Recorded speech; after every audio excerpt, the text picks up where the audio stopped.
1974 की गर्मियों में फिल्म्स डिवीजन का एक यूनिट बंगाल की खाड़ी में बसे अनजाने द्वीपों की जानकारी हासिल करने निकला। नक्शे में छोटे छोटे बिंदु दिखने वाले द्वीपों में बहुत कम लोग गए हैं। 300 से ज्यादा सुंदर और रहस्यमय द्वीप समूह को अंडमान निकोबार कहते हैं।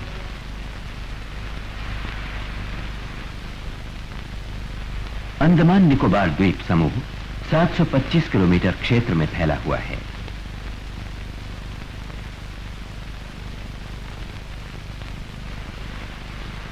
इस छितरे हुए केंद्रीय प्रदेश का प्रशासनिक मुख्यालय पोर्ट ब्लेयर में है।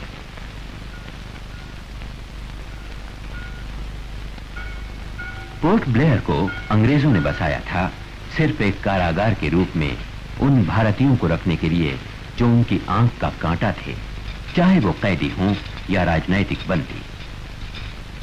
मुख्य भूमि से काला पानी भेजे जाने वाले लोग कभी घर नहीं लौटते थे।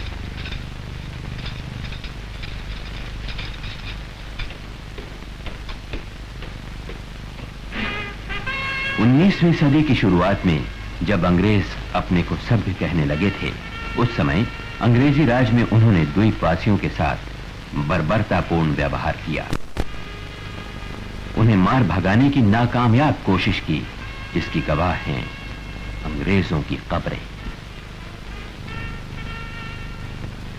आजादी के बाद पोर्ट ब्लेयर की शक्ल बहुत बदल गई।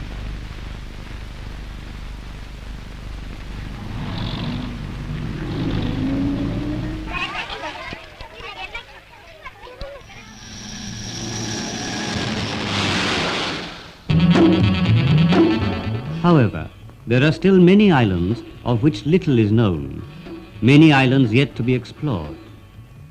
It was in search of the people of these remote islands that our expedition set out from Port Blair.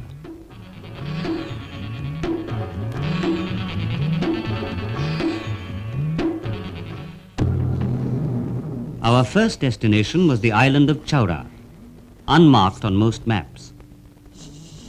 Chowra is often called the devil's abode, and the people here are highly superstitious. They are great believers in magic and have a number of totems whose functions we do not quite know.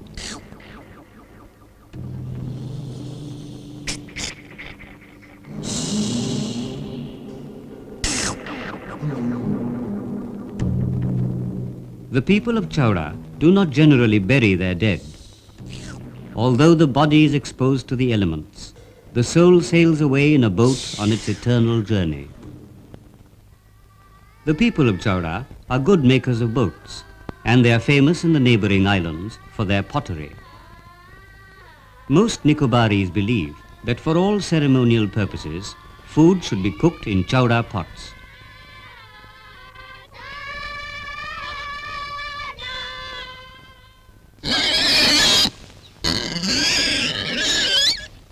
Although the islanders are hard-working and clever, they are nevertheless at the mercy of their primitive beliefs. The blood from a pig's tail, mixed with some medicinal herbs, is supposed to cure ailments of the chest and the stomach. On Chowra Island, the witch doctors reign supreme. Only they can exorcise evil spirits.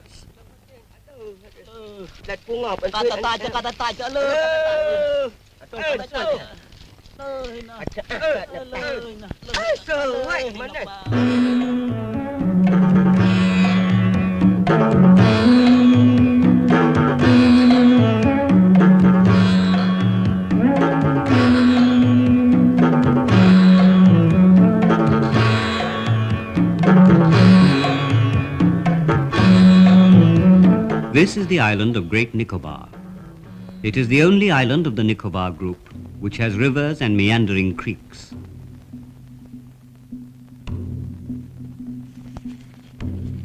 As we glided through the lush jungle, we were reminded that a Danish missionary first came here in 1831. It was he who discovered the inhabitants of the island, called the Shompenes. The Shompenes had the reputation of being a fierce tribe, but we did not find them so. Shy, yes, but otherwise more curious than hostile.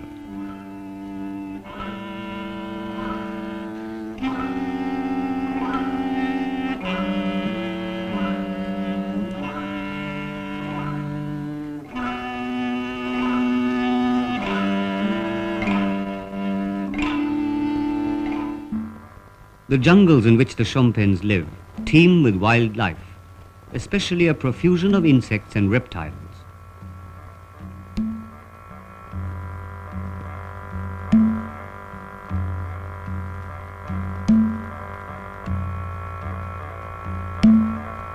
The truth is that very little is known of the Shompenes. We do know that they know how to make fire, but apart from glimpses of their daily life, we know nothing of their history.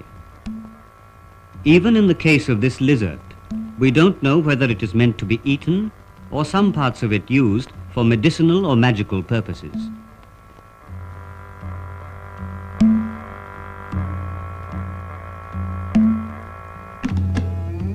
A pressure cooker, Shompene style. Among the fruits of the forest, the pandanus is the staple diet of the Shompenes.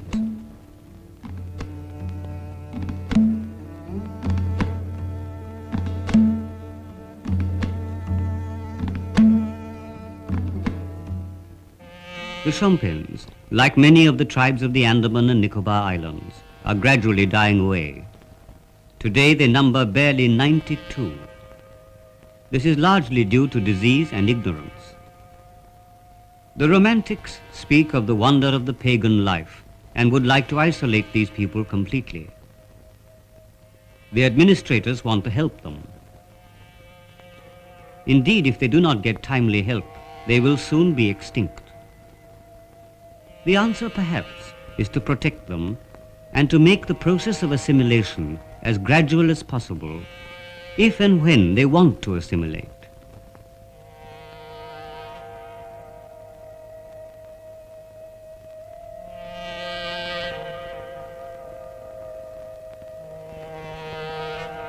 The strangers have come, the stream flows. Soon the strangers will go away.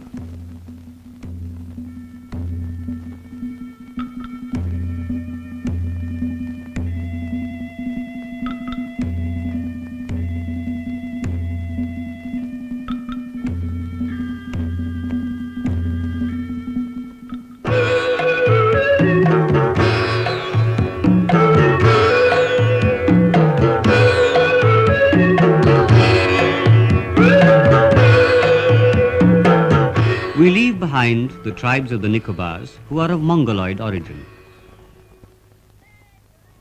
We now approach the island known as Little Andaman. This island is the home of the Onge tribe.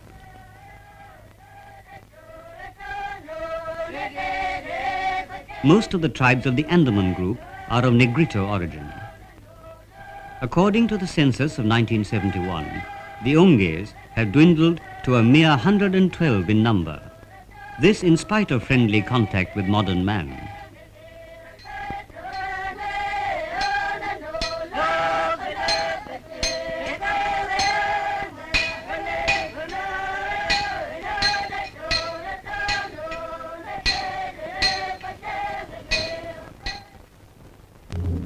Whereas the Onge men go out to hunt, the women roam the forests in search of roots and tubers. The Onges have no notions of cultivating the soil and live off the land. Agriculture is unknown to them.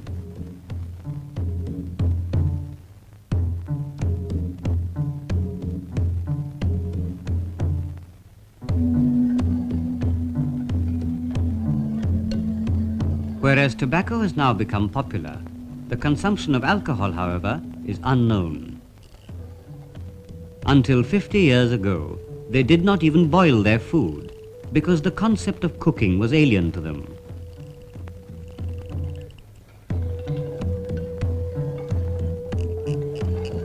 Let alone a fishing net, even a fishing line is unknown to the Onges.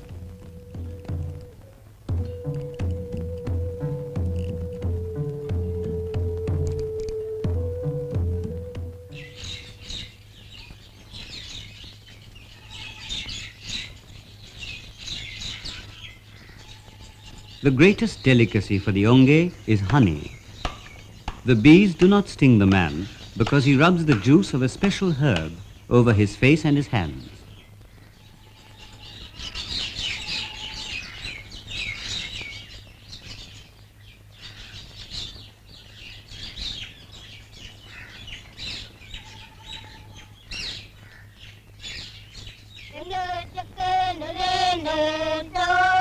A simple expression of joy.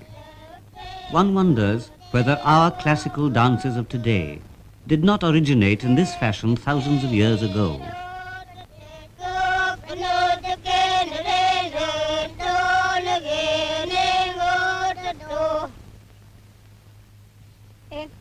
Perhaps the most ancient hairdressing salon in the world, and it is all done with a seashell.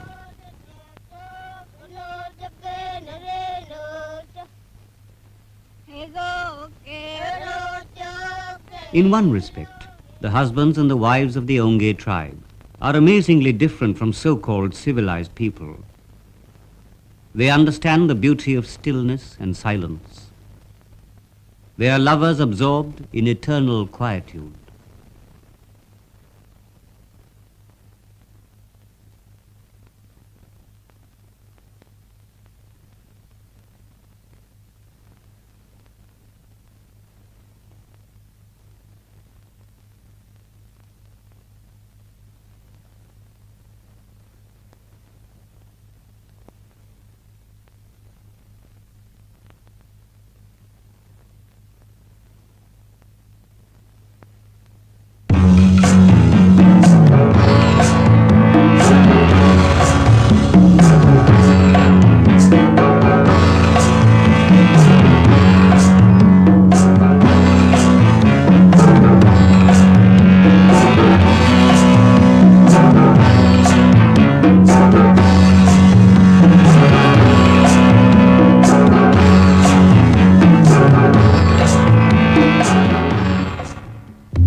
As our expedition approached the curiously called Interview Island, we wondered whether we would be able even to have a glimpse of the inhabitants called Jarwas.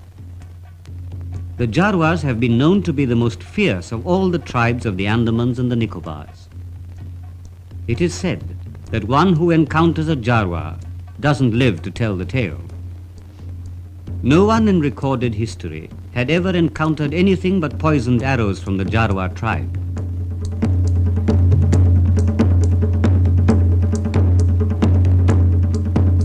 We were, to say the least, astounded to receive a spontaneously warm reception. Why? Was it because a dying tribe thought that outsiders could help them? Was it because we came with gifts rather than guns? The truth is that we do not know.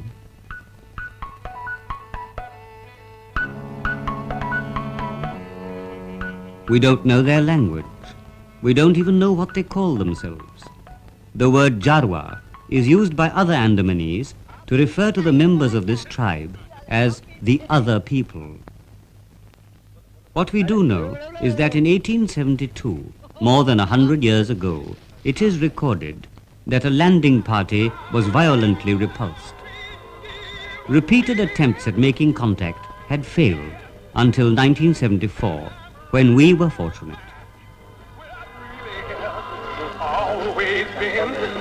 In a sense, these smiling exchanges made us feel like pioneers among a beautiful, lovable people. They were amazed to see long hair and beards.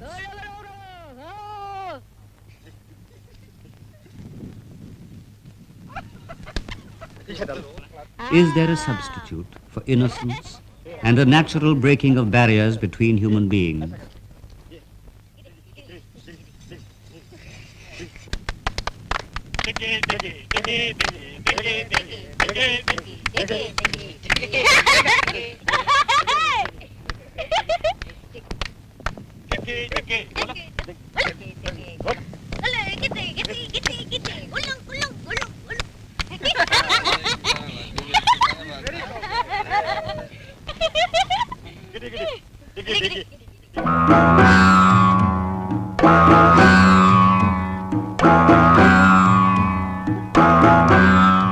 We came at last to what is known as the North Sentinel Island. Although some expeditions had landed here, the Sentinelese had never been sighted.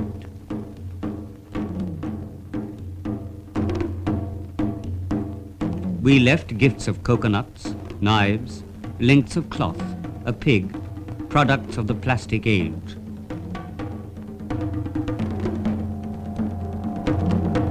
We withdrew and waited, but no one came.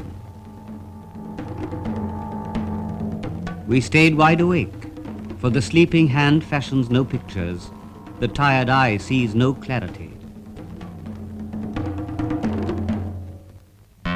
What are those moving shapes? Are they human?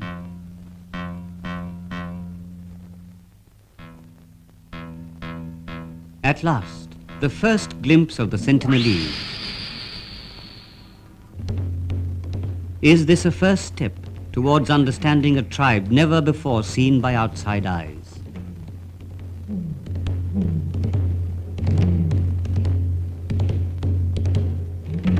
This tribe believes in total isolation. It will not tolerate a stranger. We were prevented from approaching the shore.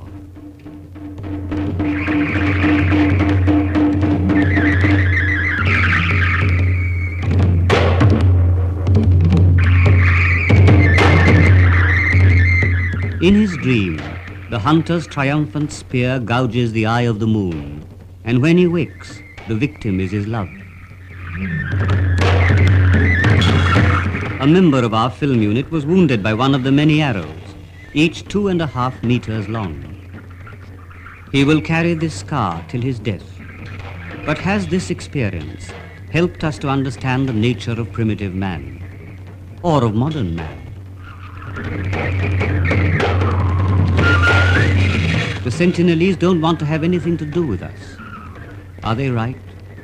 Is the Stone Age preferable to the nuclear age? These ineffective arrows and spears, do they not convey some message from the past, which intellectual man has perhaps forgotten?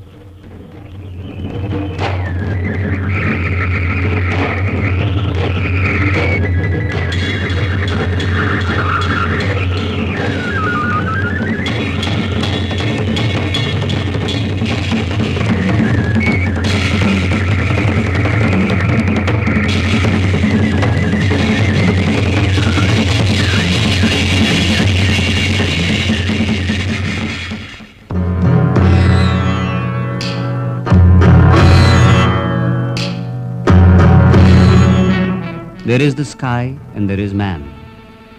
We have begun to understand the nature of the moon and of Mars and other planets. But have we begun to understand our own impulses?